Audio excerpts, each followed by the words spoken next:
Führung, Selbstwirksamkeit und Unternehmenserfolg. Und das mit Fokus, Leichtigkeit und Energie. Geht nicht? Doch! Holt euch spannende Einblicke und interessante Denkanstöße in der Leadership Lounge. Von und mit Laura von der Groeben. Also Platz nehmen und zurücklehnen. Imagine being able to read the thoughts and intention of those around you just by observing their movements. That would be amazing, right? Today we have a really special guest who's going to take us deep into the world of body language. And our guest is no other than Jan Hargrave, the leading body language expert. Jane has spent years decoding the secrets hidden in our everyday gestures and expressions.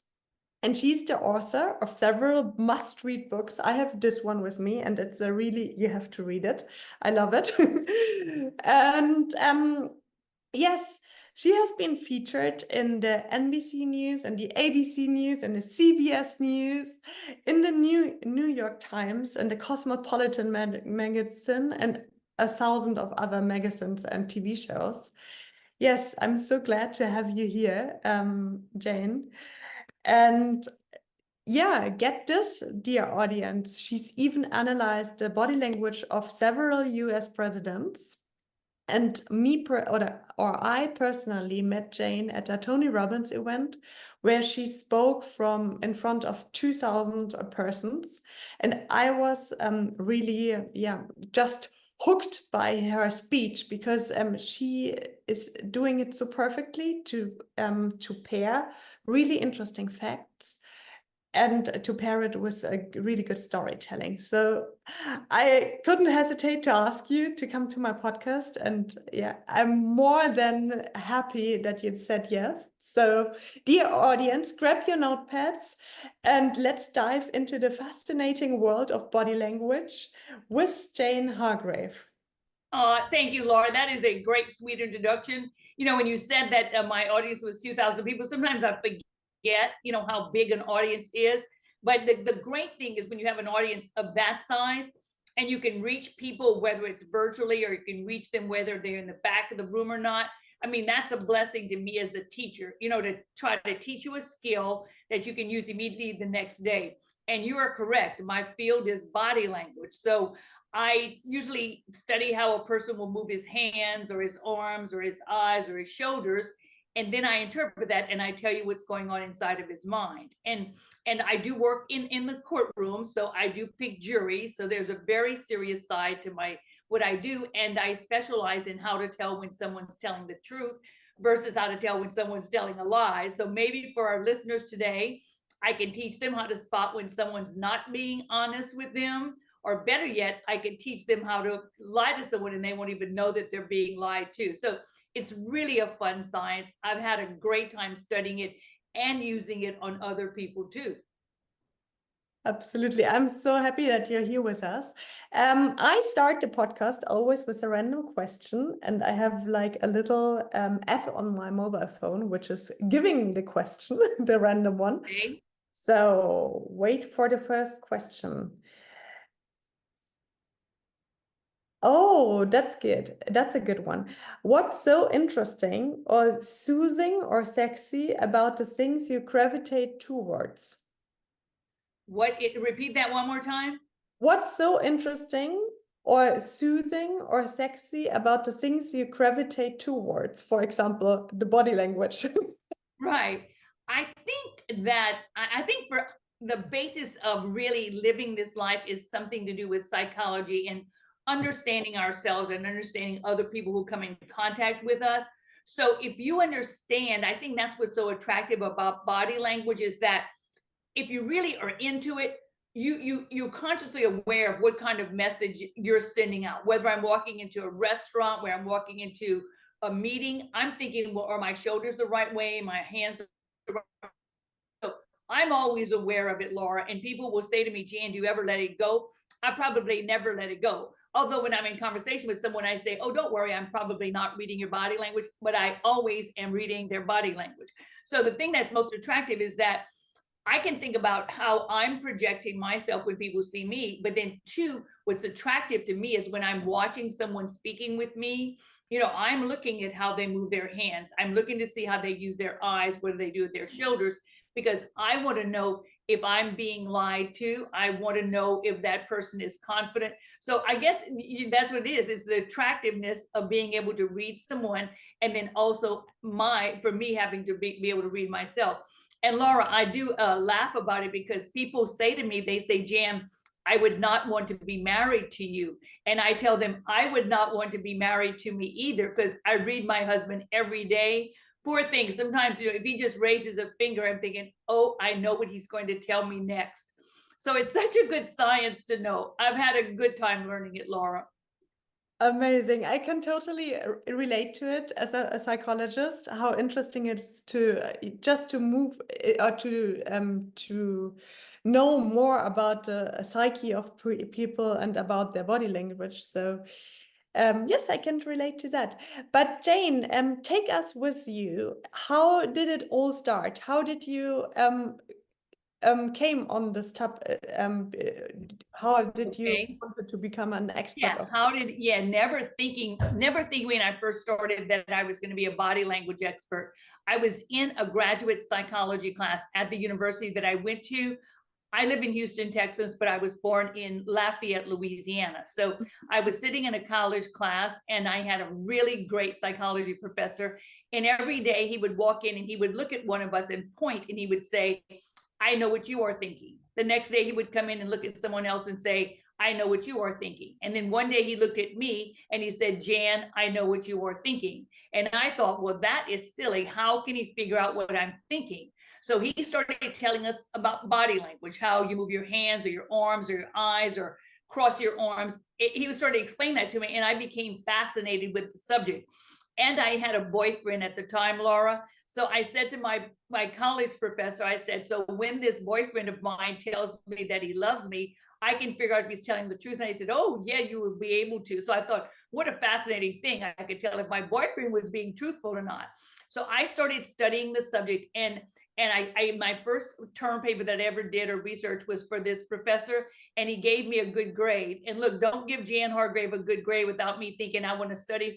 So it kind of lit a fire under me. And then from that moment on, all of my college research was in the field of body language. So I majored in business and I minored in psychology.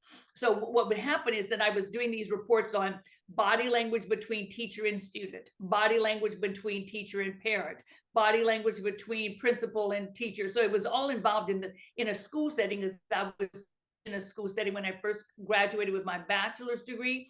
So then from there, it just continued and continued. And then my college, after I got my master's degree, asked me if I would teach classes for attorneys, our local attorneys, if I would teach them some body language to help them pick more favorable juries. So that's how I started. I would bring these attorneys in. I would teach them how to spot liars or how to spot truth tellers or confidence, nervousness.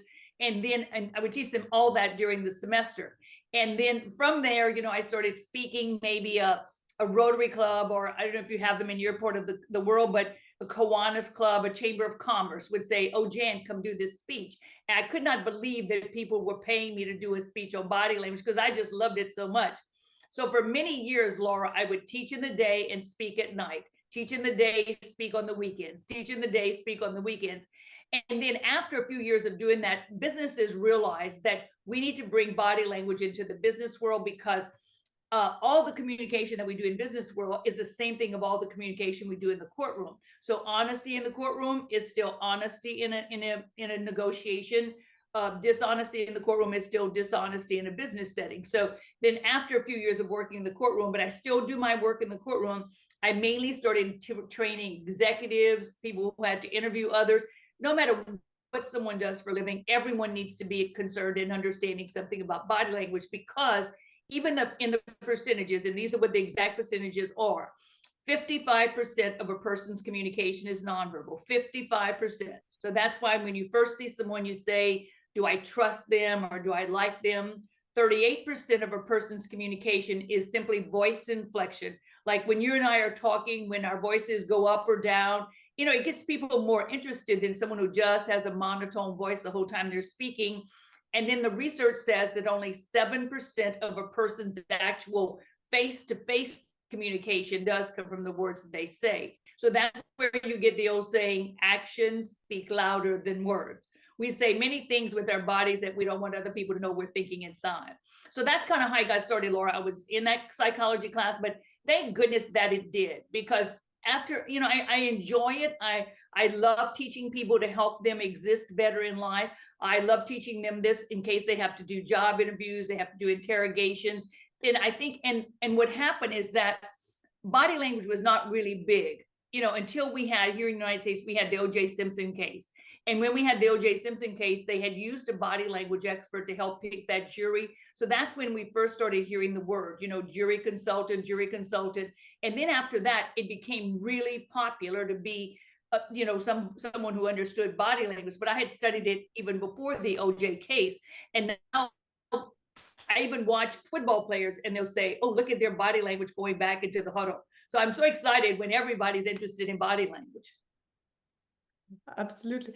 A field of body language which I'm really interested in, because I work a lot with law firms and also with C-level executives, and they sometimes, especially women, are even if they are super successful, they have issues like people pleasing or feeling the imposter syndrome and feeling insecure because they have so much pressure from the outside. So what me and my audience are really curious about is how can you like look more secure even if you feel insecure in the inside? Right. Okay, and that's a great question, because you see, Laura, in body language, we have this saying that says the size of physical space you need around you dictates to another how powerful they should assume you are. So I'll just mention that again. The size of physical space, you know, how much space do I need when I'm sitting near you? Do I need a little bit of space? Do I need a big space? So for men, it's very easy because men take up a lot of space. And a man can sit with his arms on the chairs on the side of him for hours and no one thinks ill of it, but they do get the impression, wow, he looks very powerful, only because he's taking up more space than some other people are. So if you saw 3 limousines coming down the freeway and one limousine was much larger than the other 2 limousines, where would you think the most important person would be? In the largest of the 3. Yeah. Or who gets the biggest spaces in office is probably the highest ranking officers. So by nature, when a man communicates, a man's gestures tend to go away from his body. So when a man is speaking, Laura, his gestures kind of go away. We as women, our gestures tend to come towards us just by nature, that when we were speaking. So when I coach a woman and I say, you know, to be of equal status or to make yourself a peer of equal status, sometimes you have to take up a little bit more space when you are presenting. You can make a bigger gesture with your hands, or when you're sitting. And I tell this to ladies, we cannot sit with our arms crossed and our legs crossed when we enter a meeting, because then we look very non-confrontational. We stay in a little bubble. And when we stay very small, that's when people see us at our weakest. And that's when they say, oh, I can pounce upon this person and get my way with them. So I tell people, even if you spread your books out a little bit further around you on your desk, giving the aura that you need a lot of space, or sometimes, and I'm just going to kind of do it, you know, right now, Laura, I'm just putting my arm almost on the back of one, you know, on the side of me on my chair. I mean, anything to make yourself look more open, also putting your shoulders back.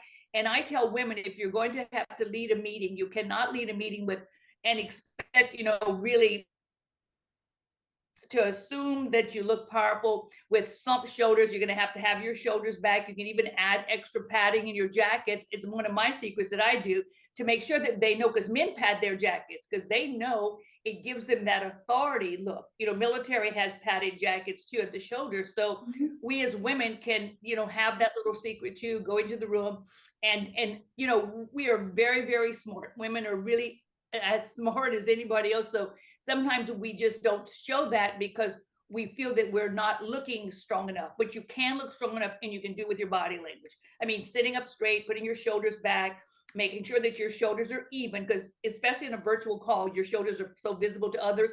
because unevenness of shoulders, if I'm sitting with one shoulder raised more than the other, this means indecisiveness of person. So I would need to be with my shoulders really square and letting you know that I'm here to do some kind of business with you. So I guess my secret is that you kind of expand some of your gestures.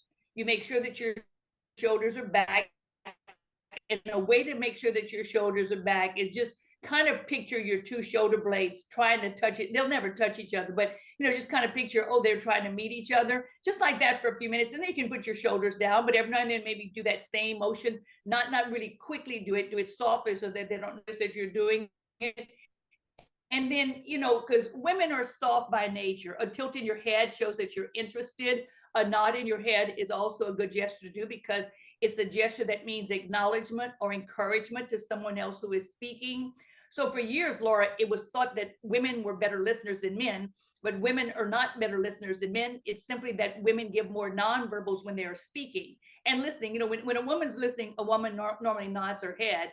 A man more so stays in a neutral position and doesn't have any motion. So sometimes a woman may have an interview with a guy, and later on in the afternoon, someone may say to the woman, how did the interview go? And she'll say, I don't know. I never got any nonverbals from him. So when I am training men, I say, come on, guys, every now and then you can nod, just a little bit nod. And then I tell women we can't nod all the time because they'll think that we agree with everything that they're saying. But a simple nod, especially in a virtual call, just is a sign of encouragement to whoever is speaking to you, or a sign of acknowledgement that says, I'm listening, keep talking, I'm listening, keep talking, instead of just sitting there with a just blockhead. And also another thing that some people can watch for to see if whoever they're speaking with is listening to them and enjoying the conversation is a slight tilt in the head. You see what I'm doing? I'm just kind of tilting my head to one side. We usually tilt our heads when we are enjoying a conversation. And the background for that is, think of it like this. The neck is a very vulnerable area, and we could get hurt if someone hit us here. So we would never relax our neck if we were not comfortable with whoever was speaking with us. So if you're watching an audience, you're listening to them and they're listening to you. I mean, you're watching them and they're listening to you. Just kind of watch for a few tilts. So when they're tilted, they're really interested, in what you're saying. When we're talking, our head is normally straight up and down. When we're listening, if we're enjoying it, we probably have a slight tilt to one side. So I think those things would maybe help for a woman. And then too, when we cross our arms, this serious cross, see, I'm crossing my arms down, I'm not showing any fingers. When someone's arms are crossed this tightly, it usually means that this is a barrier, and it gives an indication that says, I have this shield in front of me and I do not want to listen to what you're saying. The only arm cross that we allow and teach in college negotiation classes is like this. You see, I'm crossing my arms, but I'm showing my fingers. So even both hands showing is okay, and even one hand showing. See this, Laura, with one hand showing? This is called a resting position or a coach's position. Because I never want to tell you not to cross your arms. It is okay to cross your arms, but if you're crossing, you make sure that at least one of your hands are showing. Because if one of your hands is showing, it is a body language gesture of contemplation. But then I also coach people and say, I would not suggest that you cross your arm when you are presenting. Do not cross your arms. It doesn't make you look as powerful as you could, because when I cross my arms, see how my shoulders kind of droop? And anytime your shoulders are going to droop, you're going to look defeated and weak or fatigued. So if you cannot, if you're not crossing your arms and your shoulders are more back and you look more powerful, I think, when you're speaking with people. So I suggest, because sometimes people get into the rooms and they cross their arms and they cross their legs. And that's what we talk about, a non-confrontational seating position, where you look very weak and other people feel that they can get their way with you. So those are two big things that I would probably suggest to women. And just to look at from the other side, what would be on the other side, like little postures or gestures who show that we are not confident, who make us look. Yeah. Okay. Yeah. The gestures of when people are nervous, or we call them displacement gestures, discomfort gestures. These are gestures that people do when they're very nervous about what they're saying. And these are gestures, I'll tell you how you can really remember what they are. They're gestures that do not help to get your message across. They're just gestures, you know, that like someone who's always fixing their clothing, that's a displacement gesture. Yeah. Someone Like- who's like always this. fixing their Yeah. someone who's always fixing their hair, that would be a displacement gesture. Someone who pulls pieces of lint constantly off their clothing, that's a displacement gesture. Someone, and I see people sometimes will scratch their neck about 5 times, that's a displacement gesture. This, you know, when I'm rubbing my hands and my fingers together, all of these are all displacement gestures. Sometimes I will see people even, they will talk with you, and I'm taking my right hand and just scratching the top of my left hand. Sometimes people talk and they do this. This is nothing. It just is meaning to them that they're nervous, because why would someone do this while they're talking with, you know, the hand does not itch. They're probably just doing it. And then sometimes I've seen people will scratch, you know, just kind of rub on the top, on the forearm of their arm here, just doing this while they're talking. And all of these are what they're done for. They're trying to distract you from the voice and more making you look, well, what's this person doing? Is that as interesting as what they're saying? So you don't want to have those. You want to have gestures that are very meaningful. And like when you're watching someone's hands, Laura, this is a shortcut to watching people's body language and understanding it. Think of hands and fingers like windows on a home. So when the weather is nice and sunny, probably the windows are open wide. When someone is comfortable and confident and they're speaking, there is spacing between their fingers when they're talking. That's an easy thing to remember. When the weather is gloomy and cloudy, probably the windows in the home are closed tightly. So when someone is angry and nervous and upset, probably the hands will be closed very tightly. So those are only, you know, those are really quick that you can just look at someone's hands and see how comfortable they are with what they're saying. And so for the people who are listening or watching, think about that. If you're in front of an audience to speak, you don't want to have your hands in a ball. That's an anger thing. It's as though you want to punch someone else. You want to have them very calmly, maybe kind of cupping a little bit even, and have spacing between the fingers. Wow. That's so interesting, because you're like talking and saying like 2 sentences and there's so much gold inside of it.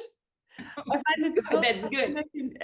I think I need to listen to this podcast more than once just to take notes and to get all of the solid gold out of it. Right. And, you know, I like to, you know, I still teach one class at the University of Houston, and the class is graduate accounting communication. It's nothing about accounting. I know and nothing about accounting, Laura, but I teach CPAs and internal auditors how to ask the right questions to see if someone's embezzling or taking money unfairly from a company. So when I teach the class there, you know, it's like not even anything to do with the courtroom. It's not anything to do with negotiation, but it's also helping them to understand how to ask a question to really get information from a person. Because when they're questioning them about accounting or books and money, they want to know if that person's telling them the truth. So then I go into, you know, watching their hands, and then maybe I can share with our listeners and watchers some gestures of honesty and maybe some gestures of dishonesty. Yeah, please. Okay, so you remember I used the word displacement earlier, or discomfort. These are gestures that people do just because they're nervous. And it's okay that we get nervous and stressed. We all do. And when we do get nervous or stressed, we always feel that we have to touch something that is familiar to us, whether it's our skin, our clothing, our hair. And when we touch things that are comfortable to us, things that we know well, it kind of soothes us down. But when you're in front of a group, you cannot do this constantly. So what we have found in watching people to see if they're being honest or not, we start looking for certain hand motions, because people typically move their hands a few certain ways when they lie, and they move their hands a few certain ways when they tell the truth. Now, the hand motions that we look for in dishonesty are typically done by left-handed motions. And I'll give you some background about that. That when people are being insecure with or making up a part of a story, typically they will use their left hand while gesturing. And that is only because of the way that the brain is made. So for each one of us on the face of this earth, we have a right brain and we have a left brain. And typically our left brain, and we have fibers that join the two together, but our left brain is math and science, and everything you ever memorized is probably more so on the left. Our right brain is fun and it's creative and it likes music. So our right brain is where you make up a story. So if I'm telling you something and I'm making it up, it's coming from my right brain. And the thing that people have to understand is that the brain, whatever side the brain is on, it controls movement on the opposite side of the body. So my brain, my right brain controls every movement of my left hand, left finger, left eye, left leg.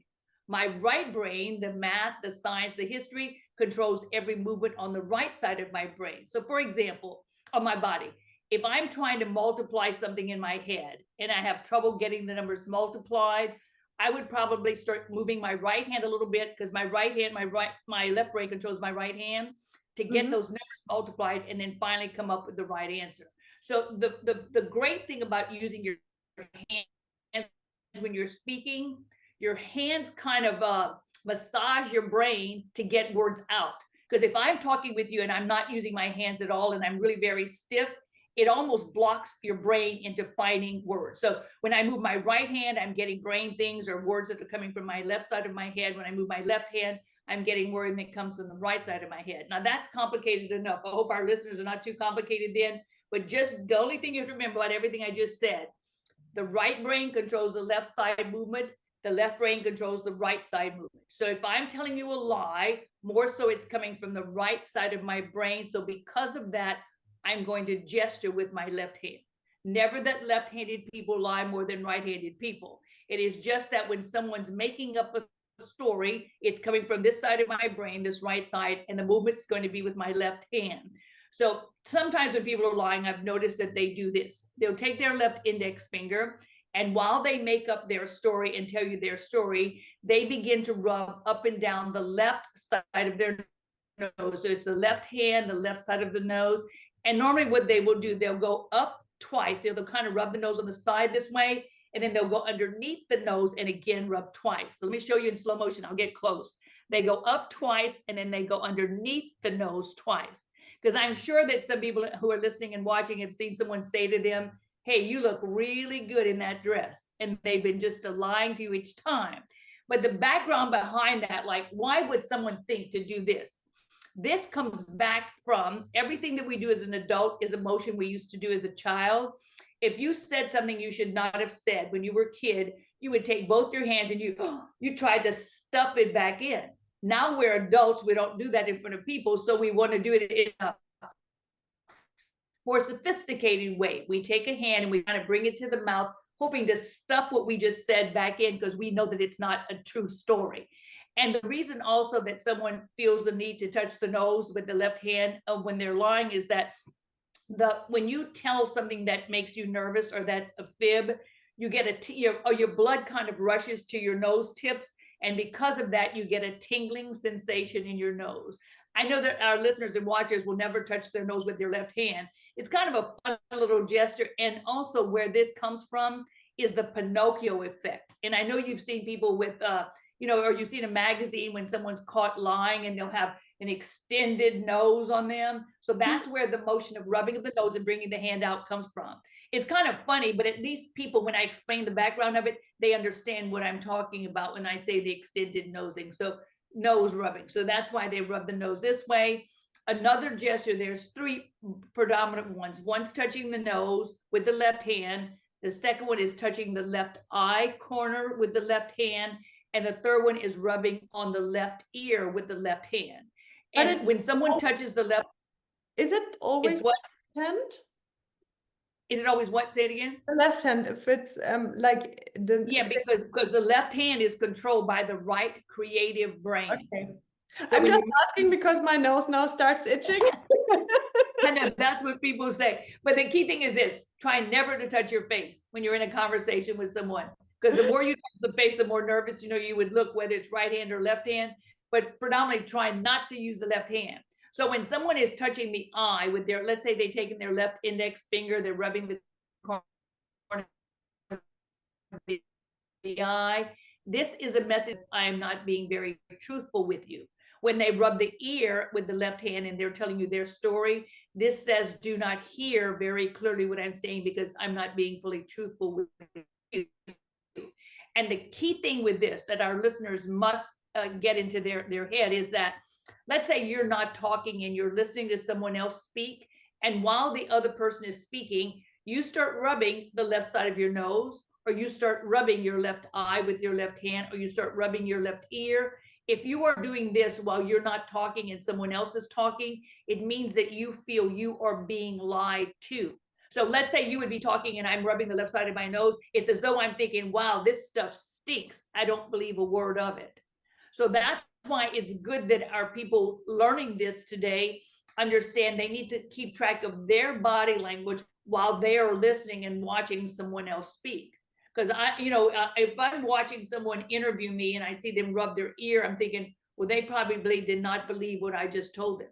So that's why it's kind of good to know that not only are these gestures of deception, these are gestures that you do when you feel you are being deceived. So honesty is primarily done with this left hand. Dishonesty, I'm sorry, is the left hand. And honesty gestures are done with the right hand, whether someone's right-handed or left-handed. And the right-handed gesture is when we bring our hand to our chest with our fingers spread out. Because, I'm sure you've seen someone say, oh, I had a great time, and you believe them. It's because this is a very honest gesture, bringing the right hand here. Usually the fingers are kind of spread out, Laura, because when the fingers are together, it's more as though you're doing a pledge to a flag. So when the fingers are spread out, it's better here. And another part about when someone's telling the truth. Now it's pretty hard to do when someone's sitting down. Let's say someone is standing up. Across my body, there are different zones of communication. So let me just explain what. If I'm talking, my hands are above my head. That's called the ecstasy plane. People are really crazy when they're doing this, so excited. When I'm speaking and my hands are about at my mouth level, this is called the thought, or the expressing ideas plane. At my chest here, this is the passion plane. So when someone's excited, they will gesture right here at the chest level or your shoulder. When someone's telling the truth, they gesture right here at the waist. So the waist is the TRUTH, truth zone. Underneath my waist is called the grotesque zone.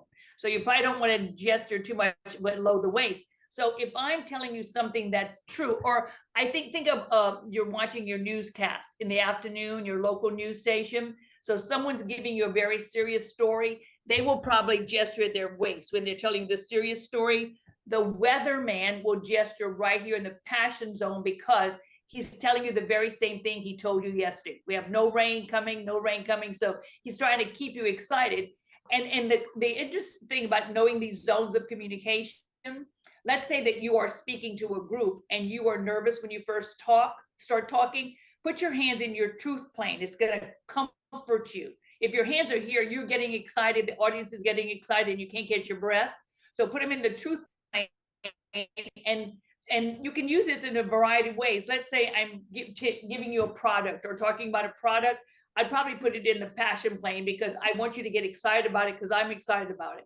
But if I'm telling you something that's true, I'll probably talk right here in the truth plane. And so that's why even on a virtual call, it's pretty tough to do to show the waistline. So I tell people, if you're talking with someone, show me more than your face. I want to see something of your body to see how comfortable you are, and two, one thing that we teach people is that others trust you easier when they can see non-threatening hand motions from you. So even on a virtual call, if I'm talking with you, sometimes I'll put my hand maybe in a cupping situation, then I need to take them out. You don't want to keep them in the viewing the whole time, but so that they can see that you are a real person. Every now and then you can bring a hand to your chest in the honesty gesture. You can bring your hands facing upward, and upward facing palms are accepting, downward facing palms are controlling, and then take them out of the screen. You never want to make crazy hands. You never want to bring your hands way up here. You probably want to keep them, maybe at chest level, because that's about that's the only area that's going to show when you're doing a virtual call unless you're standing up. But you have to bring your hands into view every now and then so that they can see you as a human being. Just a head does not let me see you as a human being.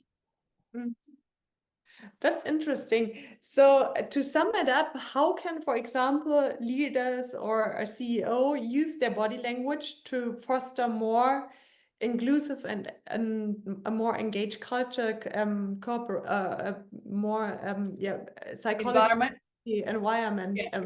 Because I feel that we can do something with our hand gestures or with our body language. Yeah. When you said that, the first thing that came to my mind was that especially when you said the word inclusiveness, was that in every conversation that you have to make the person understand that you're present at that moment. And instead, so to make them feel present and valued, you have to make sure that you are facing them. Your shoulders are squared with them, because oftentimes we have conversations with people kind of on the side. That is not giving them enough credit as a person and not giving them enough worth. You have to actually be present in the conversation, looking at them eye to eye and squaring your shoulders to that person. So when I teach handshakes, even I tell people, if you're shaking someone's hand, your shoulders are square, you're going this way vertically is the best kind of handshake, not with your hand facing downward, not with your hand facing upward. It has to be vertical so that either party feels they have a 50-50 chance in the conversation. And then I warn them, you square your shoulders to them, because if I'm shaking your hand and I'm pointing to someone else, that would be quite discourteous to you. So I would say, make sure that you're facing them, make sure that you listen to people well. And, when you also said that, I wanted to give you one sign of confidence, because we talked about signs of nervousness and signs of deception. One big sign of confidence that all of our people listening, whether they're male or female, can do, and it's called the steeple. And when I'm showing the steeple, I'm putting my fingertips together at about chest level. It almost looks like you're praying, but the bottom of your hands never touch, just the top. And Laura, look, it's never this. This is like a spider. You never want to do that gesture. You're calmly doing like a church steeple. See what I'm doing it here? You can kind of see it here. It's like this. So people do it here at chest level, and it's a huge sign of confidence. People do it here. Look at my hands here. This is called a goal post steeple. So anytime you're going to see this kind of formation, whether it's with the fingers together or the fingers kind of apart, it is always, always considered a gesture of confidence. But it doesn't have to be even done with all the fingertips. Look, I can do this. I can just put my pointer fingers together. You see my pointer fingers here? And I can just have them here when I'm speaking, or look at this. I can put my thumbs together and listen. But anytime you see a steeple, it is highly, highly correlated with someone who feels confident with what they're saying. So that's an easy gesture. You're sitting there in a meeting, and instead of doing this is a nervousness gesture. Calm yourself down and just do a steeple, and your hands can go apart, then come back together, and then bring it down. You never want to do this the whole time you're speaking, because they'll start saying, what is this person doing? But it is a gesture of confidence. No gesture do you want to do too much. Yeah, I'm just laughing because we have our former president, Angela Merkel. She always did. She does for a long time. So. And this is how it works. When someone is confident with what they're saying, the steeple gesture is at chest level. When someone is confident with what they are hearing, the steeple gesture is in lap level. Yeah. So if I'm listening to you speak and my steeple's down here, that means I feel pretty good about what you're saying. If my steeple is up here, I feel good about what I'm thinking. So, but yes, she did do it. She did it really well. But it's better than, doing this, even though if you're nervous, it's okay to hold one hand with another. See what I'm doing here? And just leave them there in your lap. You just don't want to do too much rubbing or turning or twisting. That is too much of a displacement gesture, but it's perfectly okay to hold your own hand. Because when we were children, Laura, and our teacher scolded us, we went out at recess and we held a friend's hand, and it made us feel better. Now we're big people. We cannot just go hold a friend's hand. So it's so nice. We can just hold our very own hand when you're nervous. And it's perfectly okay. It kind of says, okay, girl, get with it. You can do this. Mm-hmm. Yeah, it's interesting because I did, when I'm nervous, I know that I'm doing this, but that's okay. You see, anytime you bring your hands together, it's like bringing thoughts together, Laura. This is it calms me down, and at least I think, and you are just saying that too, because you said it's okay. I think it makes me calmer, and it also makes me appear calmer. Yeah. Anytime, instead of moving your hands or fidgeting will always make you look nervous. So when you notice that you're fidgeting, just stop your hands, even if you cross them this way, even if you put your thumbs up. You see, this is a steeple and a crossing. It's much better than someone. You see this, how people do this when they stand up. It's called the fig leaf. You've seen this, and they put it down at the bottom underneath their waist. That's an insecurity gesture.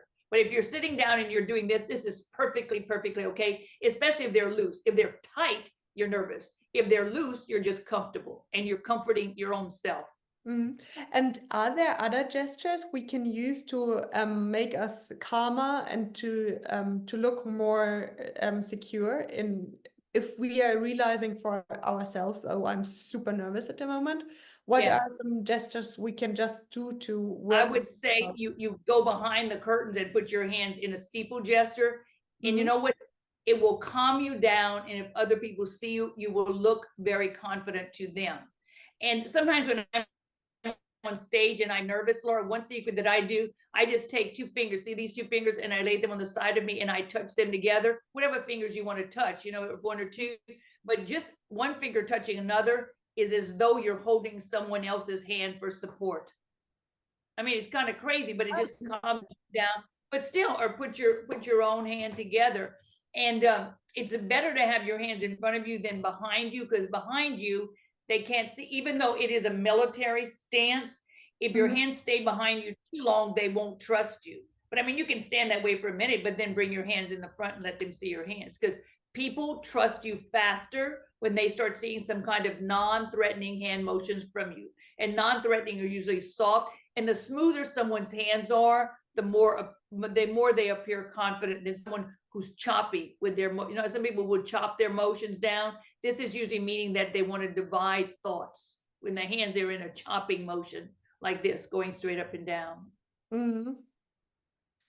And are there some other hand gestures or things we can use? For example, if I'm a new team leader and I want to gain trust in my new team, which I can do. Yeah, I would say that you use your hands to express yourself, because hands magnify your message. Someone is very boring to listen to, their hands never move. So I do cupping sometimes, and this is compare and contrast. Like if we do this, we'll get this. If we do this, we'll get this. So, you know, you see what I'm doing here? Bring your hands together here, the steeple, and then let me show you this. Even a steeple here at the waist. See what I'm doing here? Steepling at your waist is also a big sign of confidence. And you see what I'm doing here? It's almost as though I'm holding onto an imaginary basketball and I'm talking. This is a wonderful gesture when you're trying to get someone on the same team as you. It's as though you're saying, I have this information in the ball of my hands and I will gladly pass it on to you. So it's almost as though I have this information here and I'm going to pass it on to you. You take it and you digest it, and hopefully you're going to give it back to me. And you know, you can kind of go back and forth this way. So when you're trying to get someone the same team as you, your hands are cupped. When your hands are in a box, see, I'm doing a little box right here. This is forceful. This is usually done when you want to get someone's attention. See, my hands are like this. So if you're talking, you want to get someone's attention, usually your fingers are spread out and they're in a box. When you want to get them to think like you think, they're this way and they're almost in a ball. So knowing those right there, I think will help our people. I had a couple of others that I wanted to tell you, but maybe we can follow up with a handout that can give people information. I do this. It's called a sand pinch, like I'm pinching sand when I'm speaking. So then I had to research. I said, what does this mean? It usually means I have a point that I want to say. You know, this way, people sometimes will do this, hold a purse. It means they have a lot of information together.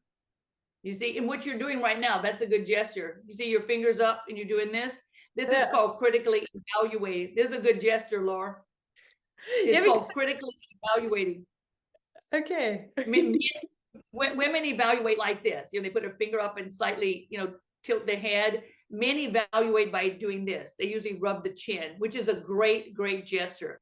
When you're seeing someone do this, whether it's a man or woman, at least it means they're thinking about what you're talking about. They're analyzing. So anytime someone touches of the chin, whether they're pulling, see, I'm kind of pulling here, rubbing underneath here, touching of the chin is always correlated to evaluation. So it's not a bad gesture. If someone does this, it'd be okay. And in fact, when I teach classes on how to be effective during a virtual call, this is the only time I allow people to touch their face. Other than that, I say never, ever, ever touch your face unless you're evaluating what's being said. So would someone do this, but I would never do it while I'm speaking. I would only do it when I'm listening to the other party. You see, it's easy and it's not bad, or this one is a really good one too. Look, this is boredom. You never want to do boredom. You just want to kind of hold on to the head and do evaluation. But so those good points. Yes, what's that? Absolutely. I love what you said because I think that's a typical topic. How can I, for example, if I want to make a point and the other one is interrupting me, so I can do this, Or this, pointing your finger up usually says you want to talk right now. Like this. You see your fingers up, or yeah. even this. You see, like grabbing the sand. It's called a sand pinch. And if Yeah, I want to continue, for example, someone is like interrupting you. me, and then, but I want to continue and not being like, but I didn't finish my Yeah, sentence. yeah, In a yeah, cool yeah. way. Do it again. Yeah, do it again. Do it again. Put your hands like this. Anything that you can give to make yourself look more proud and more courageous and more confident. Yeah. Yeah, but this is a good one. I was noticing I would do that on stage. And then too, here in America, we see people do this. They kind of like an accordion. See this? Mhm. When people do this, that means there's a deeper meaning to what they're telling you right now. When they do this, when they're talking and their hands go back and forth Right. like this, it means there's a deeper meaning to what they're saying. Because I find it really useful to just use your to like mark the things you're saying with your body language. It's and to do it like Yeah. in a conscious way is really useful. And that's a good point, because the thing you have to think about it, your your body language or your hand motions are punctuation marks for your sentences, because you'd never write a sentence and not put a period. So even when you're talking, you can sometimes make a period with your hand. You see? So that's a good point, Miss Laura. I love that. Wow, Jane, so many, so valuable informations. I'm so happy about that. Is there anything you want to add, in regarding to the body language, where you say, okay, Laura, your listeners, they need to know that? Yeah, they need. Well, I think we gave them a good broad view We did. of kinds of, which is good, because our focus is that when people listen to us, they learn something that they can use immediately instead of just talk. Now they'll be in a meeting next week. They'll see someone rub the chin. They'll say, "Oh, I remember that Jan said that this is a good motion." Well, on my website is just janhargrave.com. And I have my 5 books. And look, these are my books, Laura. So my first is Let Me See Your Body Talk. This is body language job interview, body language presentation Can skills. you hold it a bit more like that? Yeah, because Okay. there was Body language, gender. So this is Let Me See Your Body Talk. Okay. My second one is this. It's Judge the Jury. So this is everything we do in the courtroom, how we pick a jury, how we decide if someone's going to be lying to us. So this, and that's really interesting because a lot of Yeah. lawyers are listening to this Yeah. podcast. So for all the lawyers, that's your book. This is on handwriting analysis, is in there too. This one, my third one, is Free Way of Love. That's romantic body language gestures, signs that men or women would do that say, "Ooh, she looks so good." So this is a fun book. My fourth book, which is I think is great for your readers, and that's the one you have, or listeners, this is Strictly Business Body Language. So this is all negotiation. And the great thing about this one, Laura, it's filled with pictures of the way people sit or stand. And then underneath there, it explains what's going on. And then my last book, this is a fun one, it's called Poker Face. It's the body language of poker players. And also on my website, I have a 13 module online course, which is extremely good. That I go into depth and detail of lying and honesty. There's lots of tests, lots of those, and it's me teaching it. So it's a fun class, and it's really a good class. People can go there and get it. And the fun thing that I want to mention before I leave is that when you order my books, since I wear pink glasses, I send you a pair of pink glasses. And my pink glasses have my name on them. You see my name is on here, but they have no lenses. So then you can wear those long eyelashes like people like to. I don't wear those long eyelashes. I love those glasses. Yeah, so then they could get I always put a pair of glasses in the book. So if you want to look like me and think like me, you can wear the glasses. And if you get a pair of glasses in a book, you send me a picture so I can keep all the people's pictures of who have glasses of mine. So Laura, thank you so much. So thank you, Jane. It was so interesting. I can't get enough of it. So thank you so much for all your informations. And I can only recommend my audience and my listeners to order a book and to listen to this podcast repeatedly and repeatedly because there was so much information in it. Yeah, and the website, I don't know if I said it really clearly, it's Jan, JanHargrave, janhargrave.com, but you probably have some of my information to send out to them I anyway. put it in the show notes, of course. Okay, good. Well, thank you so much. And if we want to do a follow-up, we can do one anytime, because if you get a lot of questions from here and they would like me to address those questions, we can do a meeting, just you and I, and with a list of questions is perfectly fine. But that's a really nice idea. Thank you. Thank you. Look, I'm going to do the honesty gesture. I had a great time with you, Laura. Me too. Leadership Lounge. Von und mit Laura von der Groeben.